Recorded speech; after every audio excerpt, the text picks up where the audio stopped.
প্রিয় দর্শক, আসসালামু আলাইকুম। আশা করি আপনারা সবাই অনেক বেশি ভালো আছেন।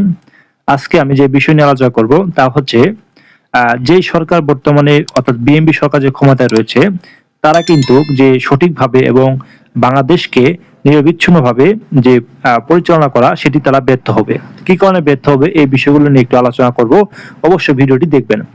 আপনারা জানেন বিগত সময়ে আমরা দেখেছি শেখ হাসিনা আমলে নিরবিচ্ছিন্ন বিদ্যুৎ এবং গ্যাসের যে দাম সেটি কিন্তু নির্ধারিত ছিল এবং এটি ক্রয়ের মধ্যে ছিল। কিন্তু বর্তমানে জামাত ইসলাম এবং বিএনপি যে পাতানো নির্বাচনের মাধ্যমে যে একটি সরকার গঠিত হয়েছে, বিএনপি সরকার, তারা কি বাংলাদেশকে নিরবিচ্ছিন্ন বিদ্যুৎ, গ্যাস এবং পানি যে ব্যবস্থা সেটি করতে পারবে কিনা সেটি নিয়ে একটি বড় প্রশ্ন রয়েছে। এবং বাংলাদেশের কিন্তু ঋণ পায় 24 লাখ কোটি টাকা। এই যে অর্থনৈতিক যে দুরবস্থা, এখান থেকে উত্তরণ এবং বিএনপির জন্য কতটুকু চ্যালেঞ্জ হবে সেটি কিন্তু আমরা মোটামুটি বুঝতে পারি।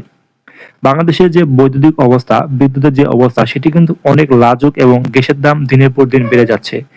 সেজন্যই বর্তমানে যে সামনে যে গরমের যে গ্রীষ্ম মৌসুম আসবে, সেখানে বাংলাদেশ সরকার অর্থাৎ বিএনপি সরকার কতটুকু চ্যালেঞ্জের মুখে বাংলাদেশ সাধারণ মানুষের উপরে নিরবিচ্ছিন্ন বিদ্যুৎ এবং গ্যাসের যে দ্রব্যমূল্য দামটি রয়েছে নিয়ন্ত্রণ করতে পারবে কিনা সেটি কিন্তু বড় প্রশ্ন।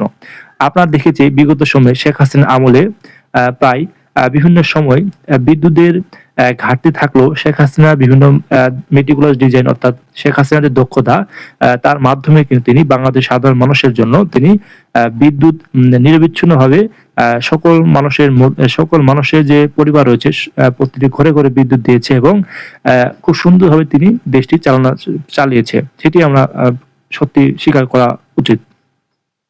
এবং শেখ হাসিনার সময় গ্যাসের যে দাম সেটিও কিন্তু ক্রয়ের সীমাবদ্ধতার মধ্যে ছিল, কিন্তু বর্তমানে কিন্তু সেটি আর এখন নেই। কিন্তু বর্তমানে সরকার রয়েছে, তিনি এই যে বিশাল বড় একটি চ্যালেঞ্জের মুখে পড়েছে এবং কতদিন তারা এইভাবে চ্যালেঞ্জিং মোকাবেলা করে ক্ষমতায় থাকতে পারবে সেটিও কিন্তু বড় প্রশ্ন রয়েছে। অনেকেই বিশ্লেষক মনে করেন বিএনপি সরকার 2 থেকে 3 বছর রান করবে, এর পরবর্তীতে বাংলাদেশের অর্থনীতি একদম ভেঙে পড়বে। কারণ বর্তমান যারা মন্ত্রী পরিষদে রয়েছে তারা তেমন কোনো অভিজ্ঞতা নেই এবং তারা এই যে বর্তমান যে অবস্থা, দুরবস্থা, সেখান থেকে উত্তরণের জন্য সঠিকভাবে যে দিক নির্দেশনা সেটি তারা পাবে না। এবং এছাড়াও ভারত তো অলওয়েজ চাবে বাংলাদেশের অর্থনীতি ভেঙে পড়ুক এবং ভেঙে পড়ার সুযোগে শেখ হাসিনা এবং আওয়ামী লীগকে ইনভলভ করবে এবং দেশের যে রাজনীতি তারা অব্যাহত রাখবে ভারতের সাথে এবং আওয়ামী লীগের সাথে তারা চেষ্টা করবে। কিন্তু বাংলাদেশের জন্য এটি অনেক ক্ষতিকর হবে এবং ভারতও চাইবে না কখনো বাংলাদেশ নিরবিচ্ছিন্নভাবে অর্থনৈতিক চাকা সচল হোক, সেটি কখনো চাবে না।